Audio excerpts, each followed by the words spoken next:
I think அவர் போட்ட counter தான் அந்த ட்ரெய்லர்னுடைய லாஸ்ட் கட்டாகவும் இருந்ததுன்னு நினைக்கிறேன். என்ன மாதிரி இருக்கா அப்படின்னு, இல்லை எஸ்கே அவர்கள் மாதிரி இருக்கு அப்படிங்கிறது. ஆக்சுவலாக பிளான் வந்து சிவகார்த்திகேயன் மாதிரி இருக்கணும்னு நினச்சி வைக்கல அது.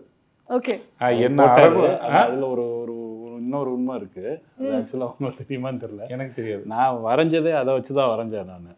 அப்படியா சார்? பாத்தீங்களா, ஒரு பிளாட் ட்விஸ்டிங் ரிவீலா இருக்கு. மாவீரன் கெட்டப்ல ஒன்று வரைஞ்சி வச்சிருந்தோம், ஆனா சொல்லலை.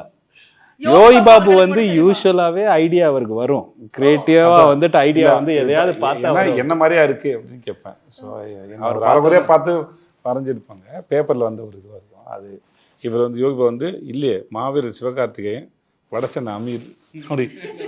இது ஒன்று மாவீரன், ஏன்னா நாம வரைஞ்சது அதை வச்சு தான் வரைஞ்சோம். ஆனால் அவருக்கு ஒரு பெர்ஸ்பெக்டிவ் இருக்குல்ல, தெரியாது. ஆனால் அவருக்கு ஒரு பெர்ஸ்பெக்டிவ் இருக்கு, அதை பார்க்க அவர் ஒரு பாயிண்ட் ஆஃப் வியூவில் பார்க்குறாரு. அது வந்து இதில் வந்ததோட படத்தில் இன்னும் சூப்பராக இருக்கும். ஆக்சுவலாக அவர் சொல்லுவார், இது என்னை மாதிரியா இருக்குது அப்படின்னு கேட்பார் அவர்.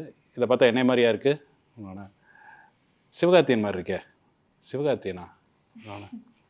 டேய் கன்ஃபார்மாக என்னை மாதிரி இல்லை ஒன்று சிவகார்த்தியன் இல்லை வடசென்னை அமீர்.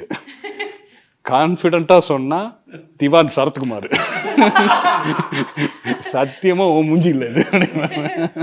ஸோ அது லென்த்தி டைலாக், அது எல்லாரும் நிறைய ஆர்டிஸ்ட் வருவாங்க அதில்.